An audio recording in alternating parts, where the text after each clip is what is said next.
Hey, this is Steve Gambrill, and this is Life and Leadership. Last week I introduced this thought called 3 Deep, and this 3 Deep concept I'm so passionate about because it's about generations working together, the old and the young, everyone finding a purpose at whatever age or stage of life that you're at. And when we see that in Abraham's life, when Abraham had Isaac and Jacob all working together generationally. And so now I want to focus on this concept by reminding you about the roles and responsibilities we talked about last month.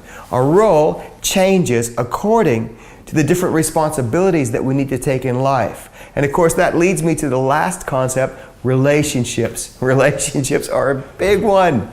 I heard it said many, many times that businesses or local churches would be great if it wasn't for the people.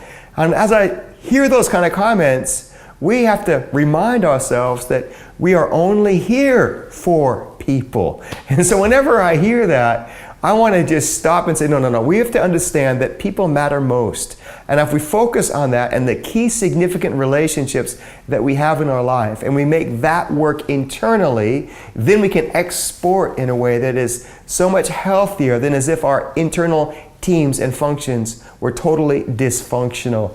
So let me look at this relationships. I think relationships have 2 primary things that we have to focus on. First, we have the roots of our relationships. And secondly, we should make room for significant and new relationships. Those 2 aspects are absolutely vital. Our roots are, where have we come from? What culture were you birthed in? What's your family history? Who are the people that are most important to you? And so I've tried to model this in my life by staying in contact with my natural family and trying to be involved as much as I can be with my own father, the roots of that, the people who sowed into my life and helped me become what I am, people who confronted me, challenged me, helped me. So one of them is an old percussionist, I shouldn't say old, but John Kasica in the St. Louis Symphony. He's still in my world, we're still in touch. And I think it's so important, especially for men, to stay connected to your root system. But secondly, to make room so that our relationships are not exclusive, that we're always sensitive and looking for the people that God wants to put into our world to help us be better, become better, or just have a better friend.